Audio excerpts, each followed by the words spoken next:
সুপ্রিয় দর্শক আসসালামু আলাইকুম। আপনাদেরকে একটা ইন্টারেস্টিং ফ্যাক্ট বলি।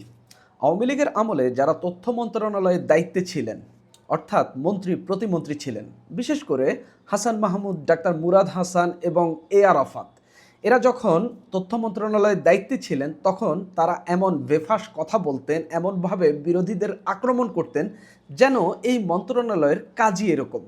বাংলাদেশে ঐতিহ্যগতভাবে তথ্য মন্ত্রণালয়ের মন্ত্রী প্রতিমন্ত্রীরা এভাবেই কথা বলে আসছিলেন। সর্বশেষ অন্তর্বর্তীকালীন সরকারের সময়ও প্রেস উইং যেভাবে কথা বলেছেন এটাই এর একটা বহিঃপ্রকাশ ছিল।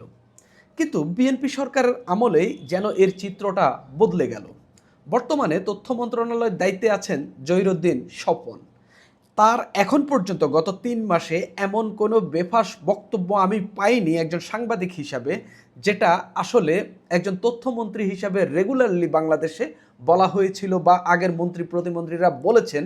অন্তত জহিরুদ্দিন স্বপন সেরকম কোনো বক্তব্য এখন পর্যন্ত দেননি।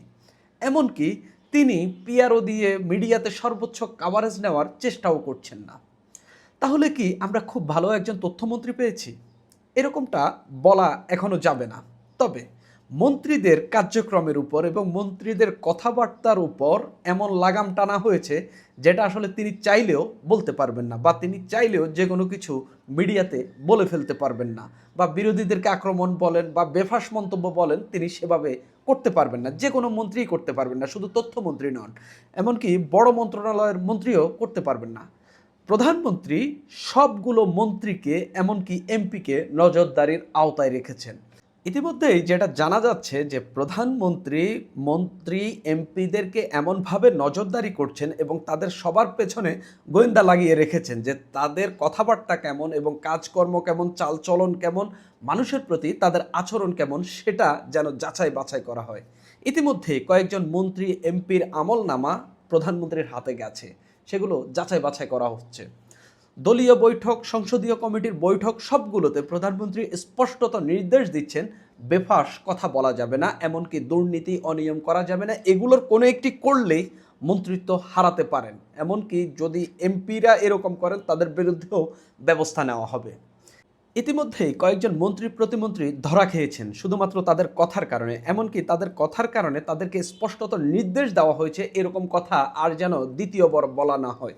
এমনকি আমি এটাও শুনেছি যে প্রধানমন্ত্রী দলীয় ফোরামের বৈঠকে কিংবা সংসদীয় কমিটির বৈঠকে এগুলোর বিষয়ে খুবই কঠোর থাকেন এবং খুবই কঠোরভাবে নির্দেশনা দিয়ে থাকেন। আমি কথা বলবো 4 জন মন্ত্রী প্রতিমন্ত্রীকে এখন পর্যন্ত স্পষ্টত নির্দেশ দেওয়া হয়েছে যে তারা যে টাইপের কথা বলেছেন এগুলো যেন আর না বলা হয়, এবং এই টাইপের কথা আর বললে তাদের বিরুদ্ধে ব্যবস্থা নেওয়া হবে। এর মধ্যে কয়েকটা দৃশ্যমান, কয়েকটা অদৃশ্য। তো চলুন আমরা একটু দেখি কে কে আসলে প্রধানমন্ত্রীর দিক থেকে আসলে কঠোর নির্দেশের আওতায় এসেছেন এবং তাদেরকে স্পষ্টত বলা হয়েছে যে এই টাইপের কথা না বলার জন্য। এই তালিকার প্রথম দিকেই থাকবেন শিক্ষামন্ত্রী আনম এহসানুল হক মিলন। তার বেশ কিছু কথাবার্তা নিয়ে ইতিমধ্যেই সমালোচনা হচ্ছে। তিনি যে মন্ত্রণালয়ের অধীনে রয়েছেন এবং শিক্ষার্থীরাই এসবের সমালোচনা করছেন। তবে গত 9 মে বিএনপির একটা দলের সভা হয়েছে, মতবিনিময় সভা, যেখানে প্রধানমন্ত্রী উপস্থিত ছিলেন। এখানে সারা দেশের নেতাকর্মীদেরকে নিয়ে এই মতবিনিময় সভা করা হয়েছে। এই সভায় শিক্ষামন্ত্রীকে জাহাঙ্গীরনগর বিশ্ববিদ্যালয়ের একজন শিক্ষার্থী একটি প্রশ্ন করেন। সেটা হচ্ছে যে বিশ্ববিদ্যালয়ে এখনও আওয়ামী লীগ, তারপরে জামাত সংশ্লিষ্ট যারা আছেন তারা এখনও বিভিন্ন দায়িত্ব পালন করছেন, এদের বিষয়ে কী সিদ্ধান্ত নেওয়া হবে। শিক্ষামন্ত্রী উঠেই দাঁড়িয়ে বললেন যে আমরা দ্রুত সিদ্ধান্ত নিয়ে ফেলবো, এরকম কথা তিনি বলে ফেললেন, একেবারে বেফাঁস টাইপের কথাবার্তা। সেখানে প্রধানমন্ত্রী তাকে থামালেন। উপস্থিত ছিলেন, পাশেই উপস্থিত ছিলেন প্রধানমন্ত্রী জনাব তারেক রহমান। তিনি তাকে থামালেন, থামিয়ে তাকে বললেন, আপনি 2টি শপথ নিয়েছেন এবং একটি সংসদের জন্য আর একটি মন্ত্রী হিসাবে, মানে একটি এমপি হিসাবে আর একটি মন্ত্রী হিসাবে। সুতরাং আপনাকে উত্তর দিতে হবে আরও ভেবেচিন্তে, বাস্তবসম্মতভাবে। অর্থাৎ সরাসরি নেতাকর্মীদের সামনে, আরও অন্যান্য কেন্দ্রীয়, স্থানীয়, তারপরে অনলাইনে যুক্ত ছিলেন অনেক নেতাকর্মী, সবার সামনে শিক্ষামন্ত্রীকে প্রধানমন্ত্রী এরকম কথা বলে বসলেন এবং বললেন যে আপনাকে ভেবেচিন্তে উত্তর দিতে হবে। যেই শিক্ষামন্ত্রীকে প্রধানমন্ত্রী সরাসরি এরকম কথা বলেছেন, তাহলে একবার ভাবুন তো, দলীয় ফোরামে কিংবা সংসদীয় কমিটির বৈঠকে সেই শিক্ষামন্ত্রীকে তিনি কিভাবে কথা বলতে পারেন?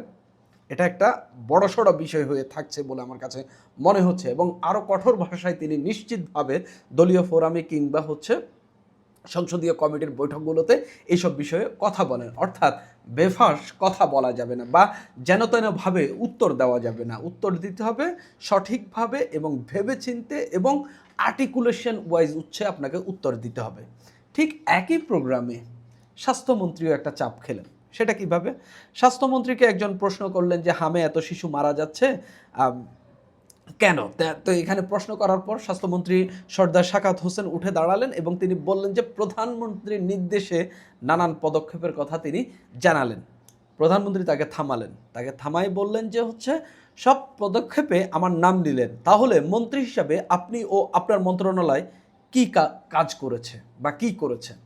স্পষ্টত সবার সামনে যে তিনি যখন হামের বিষয়ে বলছিলেন, তখন তিনি বলছেন যে আমি প্রধানমন্ত্রীর নির্দেশে বা প্রধানমন্ত্রীর নির্দেশে ওইটা হয়েছে সেটা হয়েছে, যেটা আমরা হাসিনার আমলে দেখতাম। ঠিক একই টাইপের কথা বলার চেষ্টা করলেন স্বাস্থ্যমন্ত্রী, এবং বলতে গিয়ে এমন অবস্থা হইল প্রধানমন্ত্রী তাকে থামাইলেন যে যদি সব কিছু আমার নামই বলতে হয় তা আপনি কি করলেন এবং আপনার মন্ত্রণালয় কি করেছে। অর্থাৎ বড়সড় একটা ধাক্কা খেলেন স্বাস্থ্যমন্ত্রী। তো এই হইল দৃশ্যত অবস্থা। এবার একটু অদৃশ্য দিকে আসা যাক। আপনাদের নিশ্চয়ই মনে আছে সড়ক পরিবহন ও সেতু মন্ত্রণালয়ের মন্ত্রী শেখ রবিউল আলম, যিনি আরও দুটো মন্ত্রণালয়ের মন্ত্রী, রেলপথ ও নৌ পরিবহন মন্ত্রণালয়ের মন্ত্রী। তিনি শুরুর দিকে মন্ত্রী হওয়ার পরে চাঁদা নিয়ে একটি মন্তব্য করেছিলেন এবং পরিবহন কেন্দ্রিক যে চাঁদাবাজি সেটাকে তিনি এক ধরনের বৈধতা দেওয়ার চেষ্টা করেছেন। আমি শুনেছি যে দলীয় ফোরামের বৈঠকে এবং সংসদীয় কমিটির বৈঠকে তাকে এটা নিয়ে খুব কঠোর নির্দেশ দেওয়া হয়েছে যে পরবর্তীতে যেন এরকম বেফাঁস কথাবার্তা বলা না হয়, এবং যেই কথা বলার কারণে ব্যাপক সমালোচনা তৈরি হবে এবং সরকারের নেতিবাচক সমালোচনা করা হবে এবং সরকারকে এমনভাবে উপস্থাপন করা হবে যে এই সরকার আসলে এগুলোর ধারক বাহক, এই টাইপের কথাবার্তা বলা যাবে না। আমি এটাও শুনেছি এখন পর্যন্ত যে বক্তব্যের কারণে সবচেয়ে বেশি যিনি চাপ খেয়েছেন সেটা এই শেখ রবিউল আলম, এবং তাকে বড়সড় নির্দেশ দেওয়া হয়েছে। অনেকেই মনে করছেন সম্ভবত যে সামনে যে মন্ত্রী পরিষদে যে রদবদল আসবে সেখানে শেখ রবিউল আলমের মন্ত্রণালয়গুলোতে বড়সড় রদবদল আসতে পারে। আরেকজন প্রতিমন্ত্রী, স্থানীয় সরকার পল্লী উন্নয়ন ও সমবায় মন্ত্রণালয়ের প্রতিমন্ত্রী মীর শাহে আলম, তিনি তারেক রহমানের খুব ঘনিষ্ঠ হিসাবে পরিচিত এবং বগুড়া 2 আসনের এমপি। তিনি স্থানীয় সরকার মন্ত্রণালয়ের প্রতিমন্ত্রী হিসাবে দায়িত্ব পালন করছেন। তো কিছুদিন আগে চট্টগ্রামে যখন জলাবদ্ধতা হয় তিনি সেখানে গেলেন, গিয়ে তিনি একটি বক্তব্য দিলেন যে চট্টগ্রামে এসে আমি স্বাভাবিক দেখেছি, কোনো জলাবদ্ধতা দেখিনি। তিনি যখন গেছেন সেখানে অনেক জায়গায় পানি নেমে এসেছে বা পানি নেমে গেছে। তো মানুষের মনে এটা খুব দাগ কেটেছে যে যে জায়গায় মানুষ হাঁটতে পারেনি, চলতে পারেনি এবং জলাবদ্ধতার কারণে তীব্র দুর্ভোগ পোহাতে হয়েছে মানুষকে, সেখানে মন্ত্রী গিয়ে এরকম একটা উপহাস করলেন। শুধু তা নয়, ওই যে মীর শাহে আলমের পুরা চট্টগ্রামের যে সফরটা ছিল, তিনি যে সেখানকার বিএনপি নেতা মেয়র শাহাদাতের সঙ্গে, চট্টগ্রাম সিটি কর্পোরেশনের মেয়র শাহাদাতের সঙ্গে যেভাবে আচরণ করেছেন, চট্টগ্রামের মেয়র শাহাদাত হোসেন সেখানে কথা বলতে চাচ্ছিলেন, তিনি তাকে থামিয়ে দিচ্ছিলেন পাশ থেকে, একেবারে ক্যামেরায় সেগুলো দেখা যাচ্ছে। ঢাকায় ফেরার পর মীর শাহে আলম এটার বিষয়ে তাকে কঠোর নির্দেশ দেওয়া হলো যে এই টাইপের কর্মকাণ্ড থেকে বিরত থাকার জন্য তাকে বলা হয়েছে। যতই ঘনিষ্ঠ হোক, যতই যাই হোক, এগুলো নিয়ে তাদেরকে স্পষ্টত বলা হচ্ছে, এবং আরও বেশ কিছু মন্ত্রী এমপিকে এইসব বিষয়ে ইতিমধ্যেই সতর্ক করা হয়েছে। শুধু তাই নয়, টকশোতে কথাবার্তা কিংবা মিডিয়ার সামনে কথাবার্তা কিভাবে বলতে হবে সেসব বিষয়েও বলা হচ্ছে।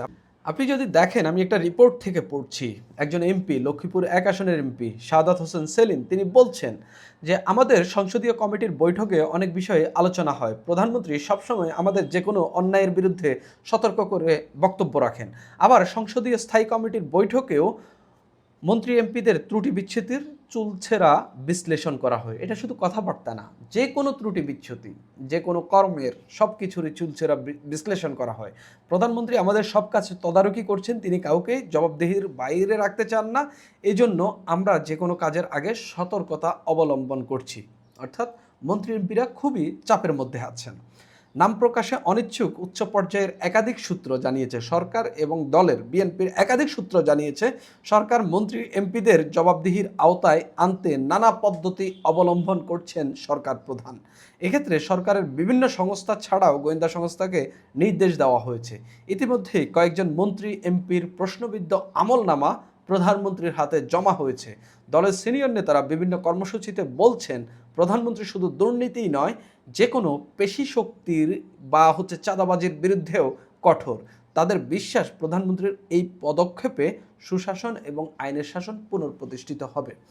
যেটা নিয়ে সমালোচনা হচ্ছে যে সব মন্ত্রী এই সরকারি বসার পরে শেখ হাসিনাও বসার পর এরকম টাইপেরই কাজ করতেন। এখন জনাব তারেক রহমানও একই টাইপের কাজ করছেন, সেটা খুবই ইতিবাচক। তবে সেটা তিনি কতদিন কন্টিনিউ করেন, তার যদি হোল 5 ইয়ার্স তার ক্ষমতাকালের পুরোটা সময় যদি এটা তিনি কন্টিনিউ করেন, এটাকে অনেকেই সাধুবাদ জানাচ্ছেন। কিন্তু তিনি কয়দিন করলেন, এরপর আর তিনি আর এটা লাগামটা টানতে পারলেন না। সেখানেই কিন্তু দেশের দুরবস্থা তৈরি হবে বা সুশাসনে ব্যাঘাত ঘটবে বলে অনেকেই মনে করছেন। তাই এখন যে পদক্ষেপে হাঁটছেন বা এখন যেভাবে সরকার চালাচ্ছেন, অনেকেই চাচ্ছেন যে এভাবেই চলুক এবং এভাবেই যেন মন্ত্রী এমপিদের লাগাম টেনে এবং তাদেরকে যেন ঠিকঠাক রেখে বাংলাদেশটাকে একটা সুশাসন দেওয়া যায়, সে পথেই যেন হাঁটে। এবং এটাও বাস্তবতা যে সরকার সর্বোচ্চ চেষ্টা চালিয়ে যাচ্ছে, শেষ পর্যন্ত কতটুকু পারবে, কেননা এতগুলো মন্ত্রী প্রতিমন্ত্রীকে কি কন্ট্রোল করা কি এত সহজ কি না একটা জায়গা থেকে, সেটাও দেখার বিষয় আছে। এই জায়গায় মন্ত্রী এমপিদেরকেও এই বিষয়ে সতর্ক থাকা বা নিজেদের থেকে নিজেরা নতুন যে রাজনীতির ইঙ্গিত দিচ্ছেন জনাব তারেক রহমান, সেই পথে হাঁটাটাই শ্রেয় বলে মনে করেন অনেকেই। সুপ্রিয় দর্শক, এখন এই পর্যন্তই।